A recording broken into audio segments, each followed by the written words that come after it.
नमस्कार, मैं ऋचा धीमान और आप देख रहे हैं दा हरियाणा।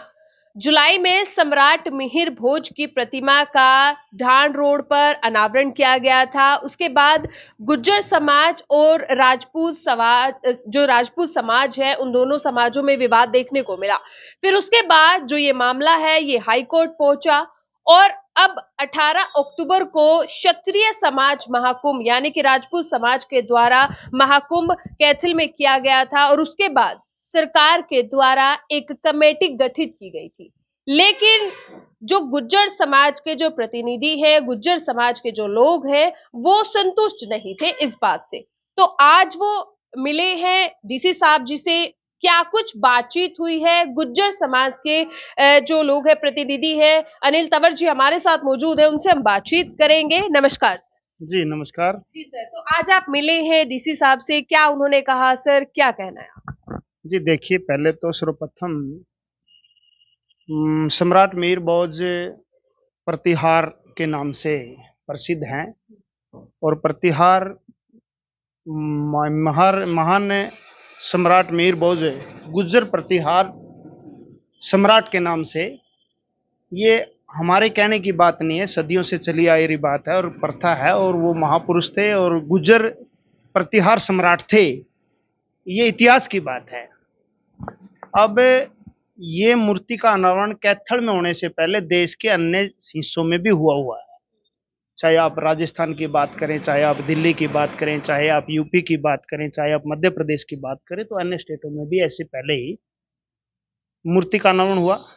और कैथल में मीर भोज जी की जयंती गुज्जर समाज कई सालों से धूमधाम से मनाता आ रहा है और एक समाज की एक मांग उठी कि भाई कैथल में मीर भोज जी के नाम से एक चौक बनाया जाए और उसी को लेकर गुज्जर समाज की जो हमारी जो धर्मशालाएं हैं, कुरुक्षेत्र धर्मशाला और कैथल धर्मशाला के लोगों ने उसको आगे चलाया और एक सही तरीके से प्रशासन पे उसकी डिमांड करी।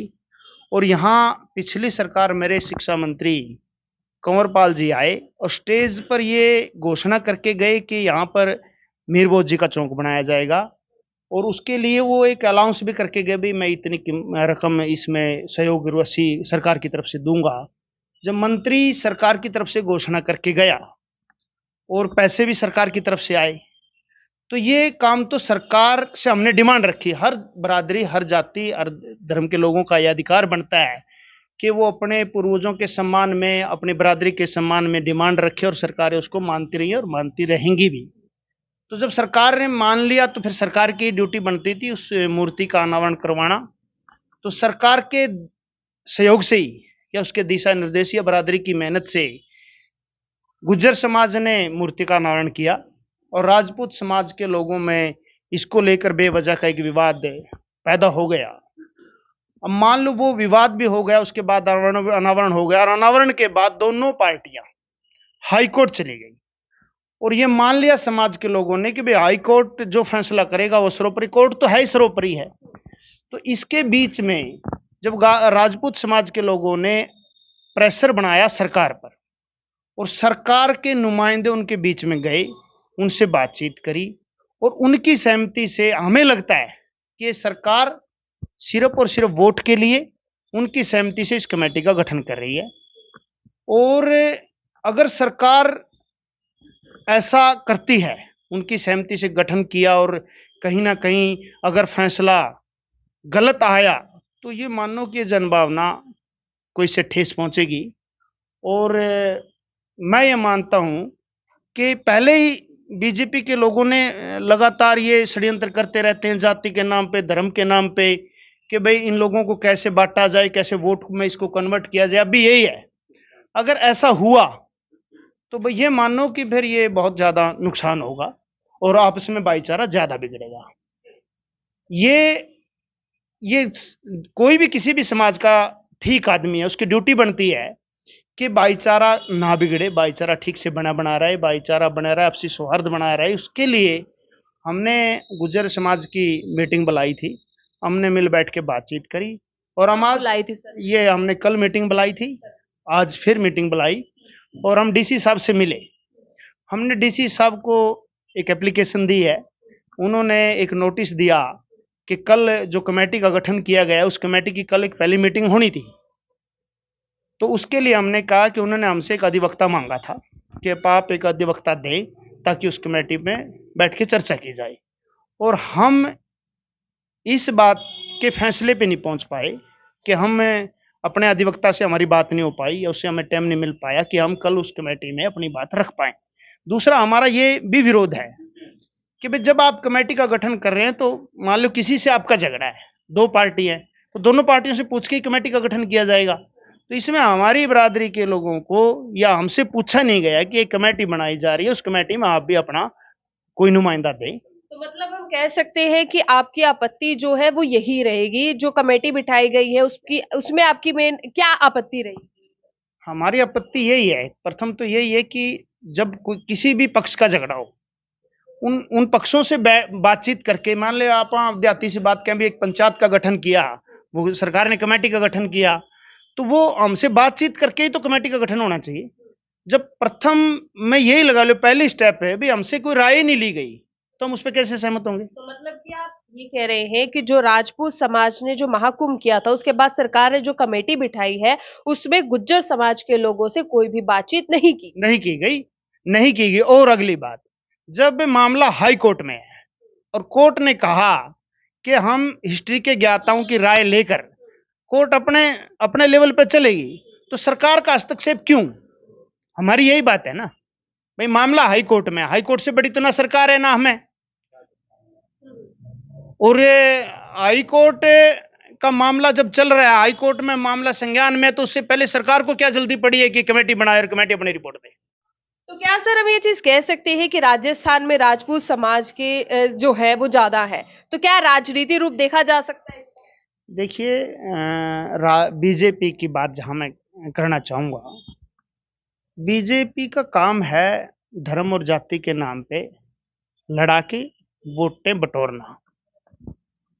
कहीं ब्राह्मण को सैनी से लड़ाते हैं, पिछले टर्म में आपने देखा कि राजकुमार सैनी को खुला छोड़ दिया कि वो जाटों के खिलाफ अनाप शनाप बोले, और हरियाणा का माहौल खराब करया, भाईचारा खराब करया, और कहीं पंडितों के खिलाफ सैनी का, कहीं जाटों के खिलाफ बैकवर्ड का, कहीं राजपूत और गुज्जर का, कहीं यादवों का, तो अन्य जातियों से लड़ाने का काम जो बीजेपी करती है। और ये सही बात आपने कही कि राजस्थान और जो अन्य स्टेटों के चुनाव के मद्देनजर रखते हुए सरकार ने वोट को कैसे कैश किया जाए, ये मैं मानता हूं कि वोट के लिए उठाया एक कदम है, उठाया हुआ कदम है, हम कह सकते हैं।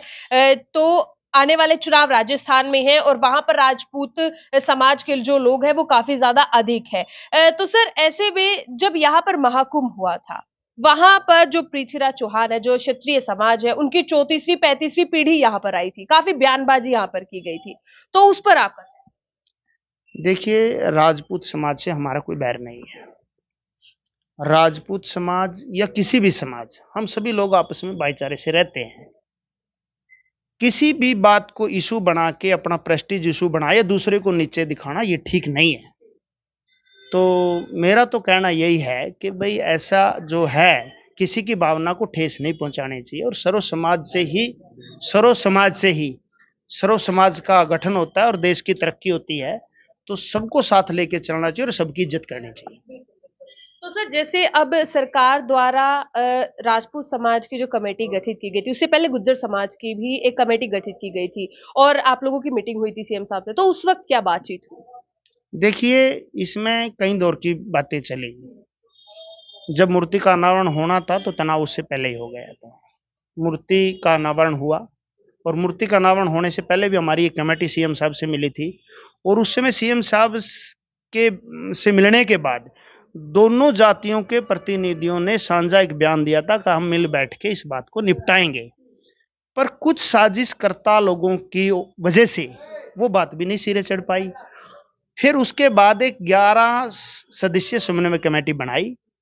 उस 11 सदस्यीय समन्वय कमेटी का मैं भी मेंबर हूं। हम शिक्षा मंत्री जी से मिले, हमने उनसे बातचीत की, और पर्सनली मैंने राजपूत समाज के जिन लोगों से मेरे अच्छे संबंध है और वो उधर भी अपना नेतृत्व करते हैं, उनसे हमने बात भी की थी कि भी मामला अपना भाईचारा का है, अपन इस मामले को आपस में बैठ के भी कहीं ना कहीं निपटा सकते हैं।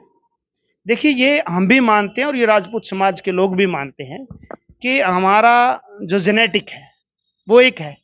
क्षत्रिय तो किसी भी सूरमा के लग सकता है, सभी जातियां क्षत्रिय हैं जो मार्शल कौम में हैं। वो ऐसे मतलब ये कहना कि ये मिहिर भोज जी राजपूत थे या गुजर थे, तो ये राजपूतों की मैं मानता हूं कोई ज्यादा समझदारी नहीं है। वो इतिहास की बातें इतिहास पे छोड़ देनी चाहिए और पूर्वजों का सम्मान करना चाहिए। हम मानते हैं, वो भी मानते हैं, हमने तो कभी विरोध नहीं किया कि वो क्यों क्यों कर रहे हैं ऐसा। वो उसको पूर्वज मानते हैं, वो उसका सम्मान करते हैं, करें। हम मानते हैं हमारे थे मिहिर भोज जी, तो हम उनका सम्मान करते हैं, तो इसमें बुराई क्या है? इससे किसी को तकलीफ क्यों? तो सर, आज आप लोग डीसी साहब से मिले थे, तो क्या कहना है, क्या आश्वासन दिया उन्होंने? देखो, डीसी साहब ने हमारी बात ठीक तरह से सुनी और उन्होंने कहा कि ठीक है, आपकी बात का मैं सम्मान करता हूं और आप कोशिश करें कि इस बात को ठीक तरीके से निपटा सके। आपसी बैठकर हाँ, आपसी समन्वय। हाँ, समन्वय के साथ। बहुत बहुत धन्यवाद सर। जैसे कि अनिल सर ने बताया कि आज वो डीसी साहब से मिले थे और उनका कहना है कि भाईचारे के साथ और आपसी तालमेल के साथ बैठकर भी इस बातचीत को आप जितना जल्दी हो सके आप वो कीजिए, क्योंकि दोनों ही समाज जो है वो कहीं ना कहीं लगा हुआ है। हालांकि ये जो मामला है हाई कोर्ट में है अभी, और जहां तक है हाई कोर्ट पर ये मामला जो है छोड़ देना चाहिए और आपसी भाईचारे को ना भूले। कोई भी विवाद ऐसा पनपने ना दे, दोनों समाज से ही हमारी ये अपील रहेगी। तो ज्यादा से ज्यादा इस वीडियो को आप लोगों ने जरूर शेयर करनी है, कमेंट करके हमें जरूर बताइएगा। तब तक के लिए दीजिए मुझे इजाजत। देखते रहिए दा हरियाणा। धन्यवाद।